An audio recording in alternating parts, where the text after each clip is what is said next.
Welcome to the Mobile Home Park Mastery Podcast, where you will learn how to identify, evaluate, negotiate, perform due diligence on, finance, turn around, and operate mobile home parks. And now, here is your host, the fifth largest mobile home park owner in the United States, Frank Rolfe. HUD is an acronym for the Department of Housing and Urban Development at the U.S. government. And there's a new head of HUD, and his name is Scott Turner. And as we're aware, HUD is a very important component of the mobile home park industry. That little metal plate on the back of every mobile home, that's called the HUD seal. So the word HUD is in fact impressed upon every home built since 1976. But what does this new person, this new head of HUD mean for the mobile home park industry for probably the next 4 years? This is Frank Rolfe with the Mobile Home Park Mastery Podcast. I wanted to bring you up to date on what we know about Scott Turner and what the impact of his new directives, his new philosophies may be over at HUD. Well, the first big thing that Turner is talking about doing at HUD is privatizing Fannie and Freddie.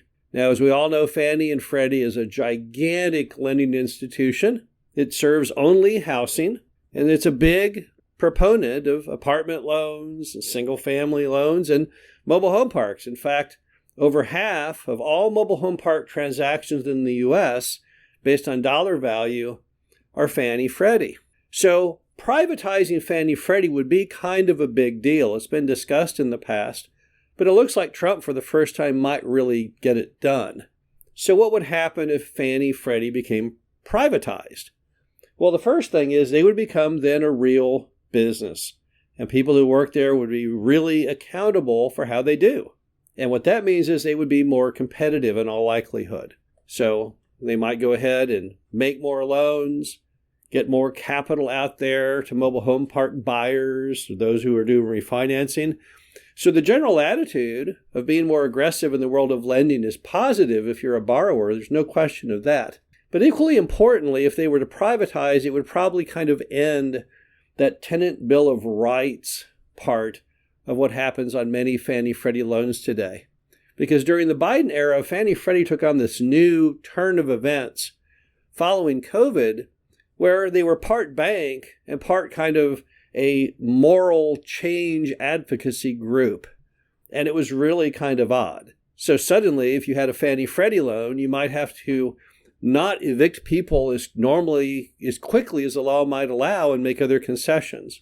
Now, I can't really comment on how many of those concessions really benefited anyone, because a lot of the things that happened there in a post-COVID world, as we all know, were extremely anti-landlord, not because it made any common sense, but just because there was a government push during that period to penalize those who were capitalist and in business. But it would sure be mighty nice not to have any of that stuff going on anymore. So privatizing Fannie and Freddie, in my book, that would be a big thumb up. Then you've got another platform of Turner, which is building housing on federal land. Now, I did not realize till I did further research that 50% of all the land in Nevada, Alaska, Utah, Idaho, and Oregon is federal. 50% or more in those states. That is a lot of land that is sitting there. And you might say, well, gosh, it must be a lot of national parks. No, only a tiny fraction of that is national parks. The government, just for whatever reason, historically has ended up owning these massive piles of land. So what Turner is talking about doing is, hey, let's develop that land. If we're short housing in Utah, well, maybe the problem is there's not enough developable land. Let's take this land and get it developed. Build rooftops. Build subdivisions. Now, I don't think that will really compete with the mobile home park business, because I don't think they're going to be opening these things up for new park development. They might. And we all know that single-family homes in America average about $400,000. So even if they're trying to build new rooftops, it's probably going to be in the $250,000 category. It's probably not going to take away any of our customers. But I would argue that most of that federal land is fairly remote. It's not just minutes from downtown. And that's probably a good thing for mobile home park owners, because if they're going to start developing federal land, they're also going to have to develop more infrastructure to get to the federal land. And by building bigger highways and more roads, that's also going to serve those who live in more of those exurban and supercommuter and rural communities. And as we all know, that's where most of the mobile home parks are.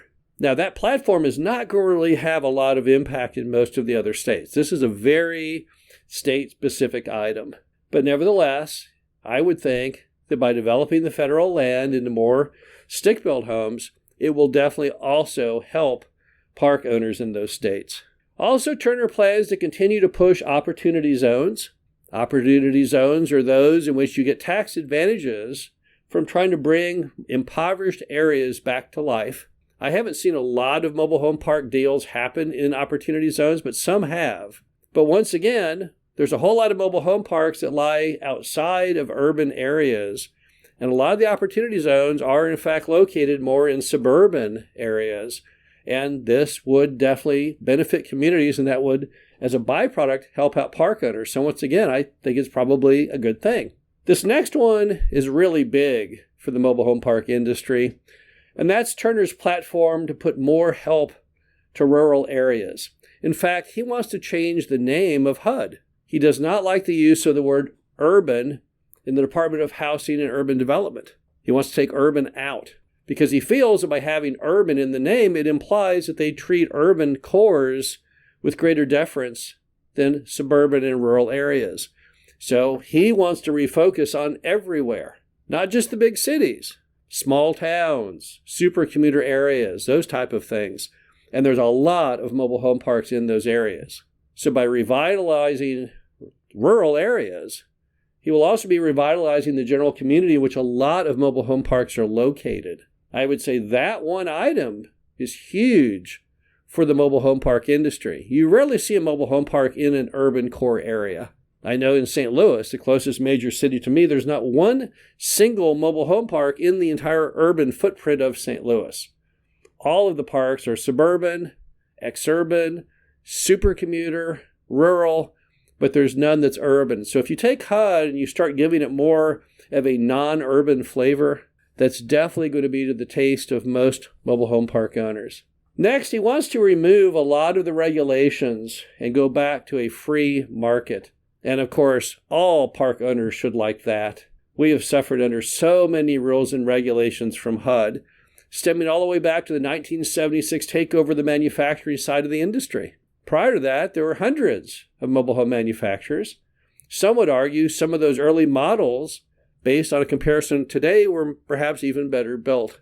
So it would be nice to let the free market reign again and stop all this needless government intervention, which really hasn't helped at all.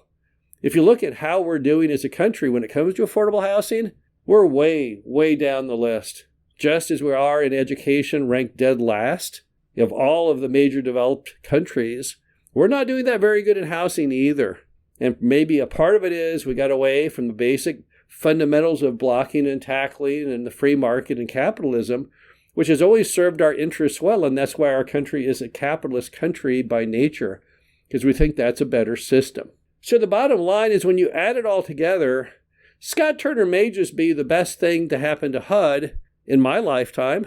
I know that we had a lot of hope for improvements at HUD back in Trump's first term, but the problem was the industry kind of squandered that.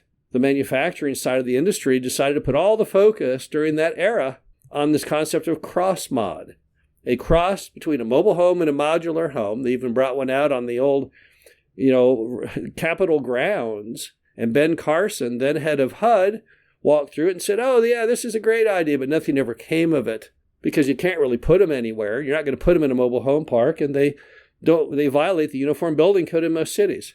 Horrible waste of opportunity. This time around, with Turner's platform, which was much more focused than what Carson had, I feel that nothing but good things can come of all that. However, the one thing I do hope that the industry focuses on during Turner's regime that fits in with all of his platforms is getting rid of the HUD installation guidelines. It's been a real curse for the industry and a curse for people trying to live in mobile homes and mobile home parks now for quite a while. In Texas, for example, if you want to prepare a lot to put a mobile home on it, You have to crown the earth so it can't retain moisture. But you don't have to put in a concrete pad, piers, or runners. The idea is highly flawed because supposedly in doing this, the home will settle less, and to that I can only say it's probably true. But it costs only a few $100s to level a home. And you might do it, I don't know, every 5 years or so.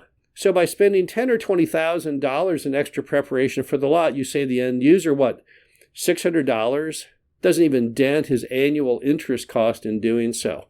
It's a really inefficient concept, and I'm hoping the industry, if we can only get one extra thing accomplished with Scott Turner, that's where we'll focus. Because that would be wonderful for park owners. It would be wonderful for those who buy mobile homes to get rid of that big unnecessary cost. But the bottom line is I'm very optimistic with Scott Turner.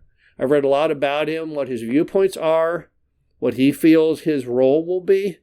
So I think we should definitely do everything we can to help him. I think he'll be great for the mobile home park business.